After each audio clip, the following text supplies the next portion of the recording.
Nothing beats seeing that smile on your loved one's face, especially if it shows a healthy mouth, teeth, and gums. This is why dental and oral care are very important at any age to prevent gum disease and cavities. Poor oral health can lead to a variety of systemic health issues. Gum infections are known to promote bacteria that help create fatty plaques associated with heart attacks and strokes. And in elders especially, breathing in those bacteria can lead to pneumonia. When your loved one's health is compromised, your job as a caregiver becomes much more difficult. So it's a good idea to head off oral and dental problems before they begin. A good way to do that is through daily cleaning and routine checkups. Have your loved one brush his or her teeth twice a day with a soft bristled toothbrush. What are we doing? What's that? It's a toothbrush. We're going to brush your teeth now, okay? Can you do that? If help is needed with brushing, or if your loved one has memory loss, you can gently assist in the process by first placing the brush in his or her hand and guiding the brush gently towards the mouth. He or she may remember how to finish the task once you've started it. An electric toothbrush may make things easier yet and may be even better at cutting down on periodontal disease. Monitor your loved one's brushing for 2 to 5 minutes to make sure that plaque is removed. You might want to give your loved one mouthwash after brushing, but make sure it doesn't contain alcohol, which leaves the mouth dry. Instead, use alcohol-free, pH-balanced, and hydrating mouthwashes. They're recommended for elders and for those with dry mouth caused by medication. And don't forget to have your loved one floss, at least once a day, and preferably just before bedtime. In 2010, the American Dental Association published a study showing that for patients over 60, those with the highest amount of gum disease-related bacteria scored lowest on memory tests. Flossing keeps gum disease at bay, so just as you did with the toothbrush, offer your loved one the floss and see if he or she can use it without help. If not, you can do the task yourself. Here, let me help you. If you have trouble using string floss, a floss pick might be an easier alternative. And still another alternative is an oral irrigator, which shoots or pulses jets of water to remove debris from between the teeth. There are manual as well as electric irrigators available.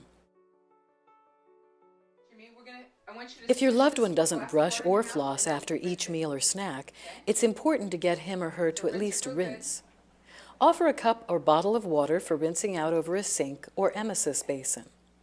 If more help is needed, you might spray the inside of the mouth with a spray bottle, then gently clean out any remaining food with a slightly dampened Toothette oral swab. An oral irrigator can be used for this purpose as well. If your loved one has memory loss or resists good oral care, it's important that you approach him or her gently and respectfully, with patience and consideration. Find an even tone in your voice, and in the right setting, keep things routine and calm. Your attention to detail will help this process go smoothly. Check that out. When's the last time you saw that? Sometimes listening to music or holding a beloved object will create a pleasant distraction for your loved one during those daily cleaning times. When it's time to go to the dentist, choose a professional who knows your loved one's special needs, like a geriatric dentist or one who helps out with dementia or Alzheimer's. There are dentists now who practice what's called sedation or sleep dentistry, which allows the patient full treatment while they're deeply relaxed or fully asleep through the use of pills, nitrous oxide, or general anesthesia. And with the growing number of elderly who are homebound, there are dentists that will even come to you. With mobile dental services, your loved one can get compassionate dental care, anything from x-rays to denture fittings, right at home. The rule of thumb is to see the dentist every 6 months, and more frequently if your loved one has conditions like diabetes or if he or she is not cleaning teeth on a daily basis.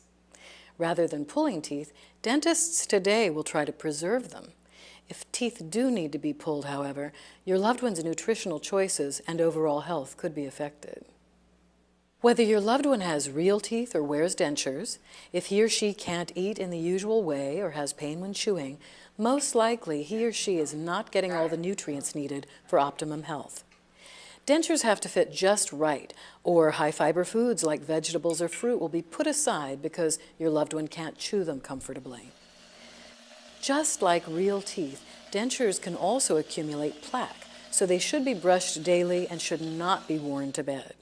Gum tissue benefits from natural cleansing by saliva and an overnight rest from dentures. If your loved one wears dentures, he or she needs to see a dentist at least once a year to check for a correct fit. And, very important here, to get a screening for oral cancer. Older patients are in the highest risk group for oral cancer.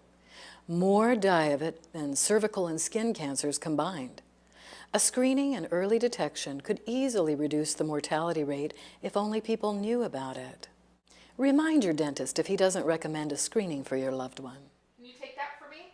Right now? Yes, right now. Medications can also affect your loved one's oral health. In older people, medications often cause xerostomia, or dry mouth, which leaves the mouth susceptible to decay and disease and can affect speech and cause throat problems.